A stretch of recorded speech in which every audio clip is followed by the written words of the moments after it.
Very good morning dear student. आप सभी की बहुत ज़्यादा डिमांड थी कि इंजीनियरिंग केमिस्ट्री के इम्पोर्टेंट क्वेश्चन बता दीजिए मैडम। तो हमारे को चैनल पे भी बहुत ज़्यादा बोला और हमको वैसे भी हमारे जो स्टूडेंट्स उन्होंने बहुत बोला। तो आज हमने जो लास्ट ईयर के कुछ क्वेश्चन पेपर का रिव्यू करके वो कुछ इम्पोर्टेंट क्वेश्चन आपके लिए निकाले हैं, तो उसको अपन देखते हैं। सबसे पहले हम चैप्टर नंबर 1 पर चलते हैं और चैप्टर नंबर 1 पर जो हमारा हार्डनेस वाला जो पार्ट है, हार्डनेस ऑफ वाटर, उसको आप अच्छे से तैयार करिए क्योंकि लास्ट ईयर में उस पर क्वेश्चन नहीं आया है। हार्डनेस ऑफ वाटर पर क्वेश्चन नहीं आया है। इसका पूरा इसके 5 सब टॉपिक्स हैं: definition, types, units, degree of hardness and numerical based on hardness. इसको पूरा अच्छे से तैयार करिएगा। इसके बाद इस पर एक EDTA मेथड के थ्रू न्यूमेरिकल आएगा, क्योंकि लास्ट ईयर जैसे न्यूमेरिकल बहुत ज्यादा आए थे, इस बार थोड़ा हम अलर्ट रहेंगे कि न्यूमेरिकल्स करके जाएंगे। तो EDTA पर न्यूमेरिकल्स और प्रैक्टिकल में भी हमने पूरा परफॉर्म किया हुआ। तो जो प्रैक्टिकल में आपने परफॉर्म किया है, यदि क्वेश्चन थ्योरेटिकल बनता है कि how to determine hardness by EDTA method, तो आपने जो प्रैक्टिकल में किया हुआ है सेम टू सेम प्रोसीजर के साथ साथ केमिकल रिक्वायर्ड और सारा कुछ प्रिकॉशन एंड ऑल सारा कुछ लिखना है। थ्योरी यदि आता है तो ठीक है, न्यूमेरिकल आता है तो फिर आपको EDTA के न्यूमेरिकल करना हो। इसमें एक चीज और है, अल्किलिटी। अल्किलिटी पर भी न्यूमेरिकल है। ये चैप्टर इसलिए बहुत इजी है और सारे स्टूडेंट्स इसको अच्छे से करेंगे क्योंकि अल्किलिटी का भी प्रैक्टिकल परफॉर्म किया है। तो जो प्रैक्टिकल आपने परफॉर्म किया है, जो उसकी प्रोसीजर आपने लेकर के आए हैं, कैलकुलेशंस किए हैं, वही चीज पूरी आपकी थ्योरी में आएगी। तो आपका थ्योरेटिकल पार्ट तो वहाँ कंप्लीट हो जाता है। न्यूमेरिकल यदि आता है तो न्यूमेरिकल में जो फॉर्मूला आपने कैलकुलेशन में यूज किया है उसी फॉर्मूला में वैल्यू पुट करके आपको आंसर आएगा। तो न्यूमेरिकल इस बार थोड़ा सा अच्छे से करना। जैसे लास्ट टाइम बहुत ज्यादा न्यूमेरिकल आ गए थे तो प्रॉब्लम हुई थी, तो इस बार आप अल्किलिटी के और EDTA के न्यूमेरिकल तो करेंगे ही करेंगे और हार्डनेस के न्यूमेरिकल करना है। फिर इसके बाद आप चैप्टर नंबर 2 पर जब आते हैं तो बॉयलर प्रॉब्लम्स। अब बॉयलर प्रॉब्लम्स में स्लज एंड स्केल।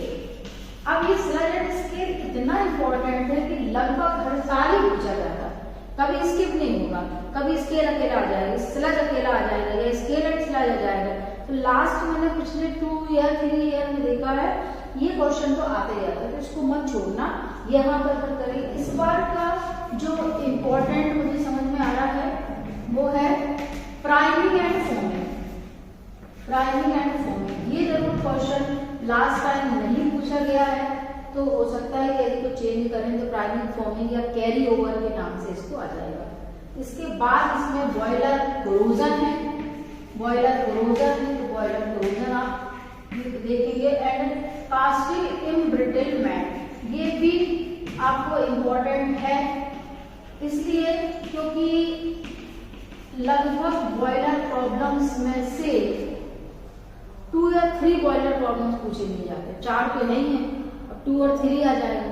तो ऑप्शन अपने पास नहीं बचता है, ऐसा लगता है कि सारा कुछ तो बता दिया मैडम ने। तो आपको बॉयलर प्रॉब्लम्स में तो कहीं कोई चांस लेना ही नहीं है, क्योंकि लास्ट टाइम में 3 बॉयलर प्रॉब्लम से प्राइमिंग फॉर्मिंग को छोड़ करके सारा कुछ पूछा गया था।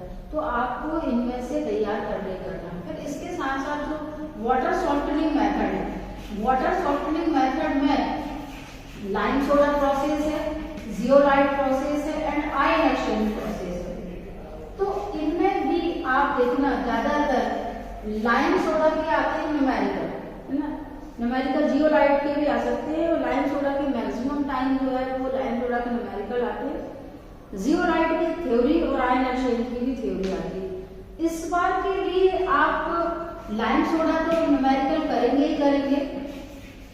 थ्योरेटिकल पार्ट भी आप देख लेना, कोई चीज ऐसा मतलब अपन को नहीं करना है कि उस पर स्किप नहीं करना, पर न्यूमेरिकल लाइम सोडा के मस्ट है, वो करना ही करना।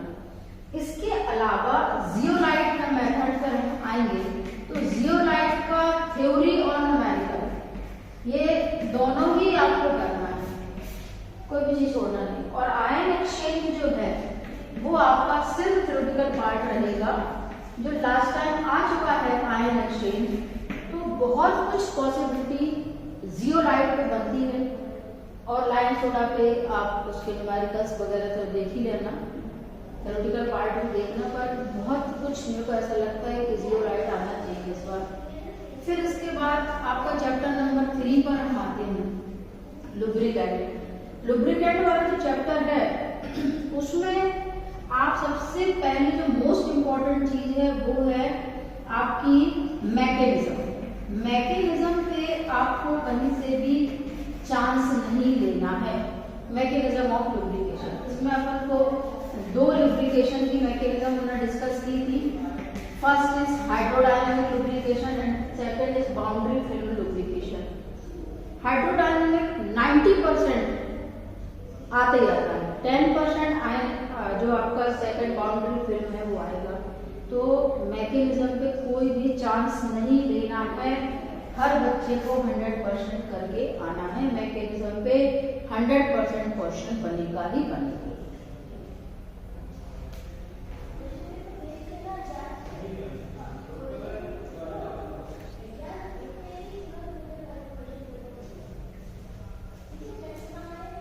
फिर मैकेनिज्म हो गया, फिर हम क्लासिफिकेशन पे आते हैं। तो क्लासिफिकेशन में ग्रीस, ग्रेफाइट, सॉलिड लुब्रिकेंट की यदि बात करें तो graphite most of the time ही आता है, ग्रीस आता है, और ऑयल में बहुत कुछ यदि आता है तो मिनरल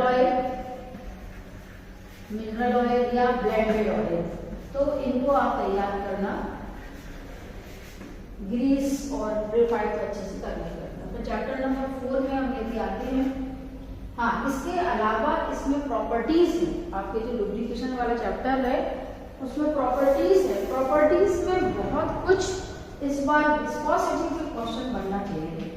विस्कोसिटी पे बहुत समय से क्वेश्चन नहीं बना है। विस्कोसिटी एंड विस्कोसिटी इंडेक्स पे आप न्यूमेरिकल कर लेना। इसके अलावा रेडवुड विस्कोमीटर बहुत समय से नहीं पूछा है, बहुत समय हो गया है, इस पे क्वेश्चन नहीं बना है।